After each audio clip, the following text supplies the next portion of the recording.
Пәтер жалдау ақысы не себепті арзандап жатыр?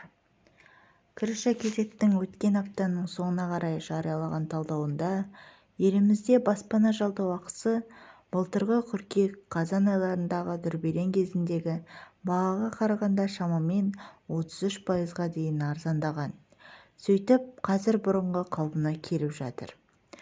Қалалар арасында ең қатты арзандағаны Оралда -22%-ті құрайды. Петропавлда 50% және Ақтөбеде 47% байқалған.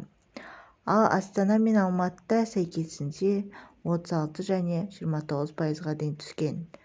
Экономист Элдар Шамсутдиновтың пікірінше, пәтер жалдау ақысының орташа бағасы қаланың шеткер аудандарында ұсыныстың көбеюі есебінен төмендеп тұр. Әсіресе Алматыда осындай жағдай деген ойда.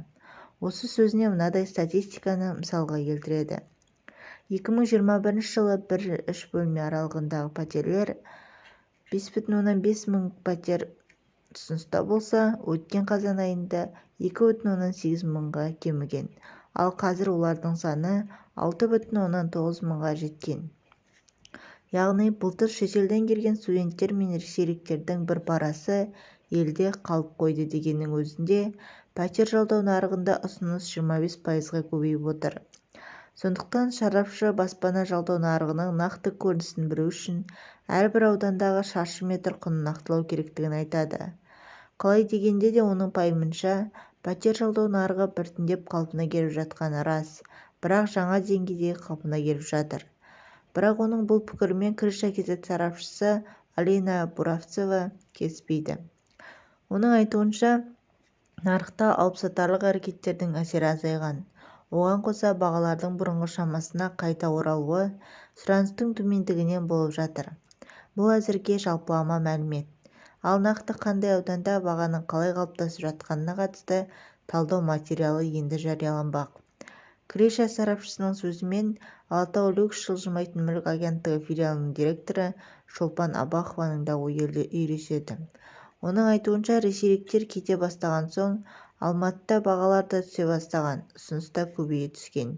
Оның жарқын мысалы қалада бос пәтер көп. Оның үстіне студенттер де қысқы демалысқа кеткен. Мысалы, агенттік бұрын орбита ықшамауданында қарапайым 2 бөлмелі пәтерді 350 мың теңгеге беретін болса, қазір соны 250 мыңға өткізе алмай отырғандығын айтады. Қаланың шеткер аумақтарында жаңадан салынған тұрғын үй кешендерін жұрт көп сұрайды. Жалдаушылар үйдің ішкі сәніне, жиһаздарына баса назар аударатын болған. Мысалы, Теремки тұрғын үй кешенінде 1-2 бөлмелі пәтерді сұраушылар өте көп. Жалдау ақысы ойланбастан 200 мыңға дейін барып тұр дейді ол. Әйтсе де сарапшының сөзіне қарағанда, орталық аудандарда айталық Алматы қаласы, Медеу ауданында 1 бөлмелі пәтерлердің арасында жақсылары жөндеуіне қарай 300-400 мыңға дейін баратындары бар. Сайып келетін болсақ, жылжымайтын мүлік маманы баға қалпына оралды дегеннің өзінде де инфляцияның әсер еткенін ескеру қажеттігін айтады. Яғни қалпына оралды деген сөз бұрын 150 мың теңгеге жалдап тұратын 1 бөлмелі пәтерлер қазір 200 мың теңге сұрайды дейді.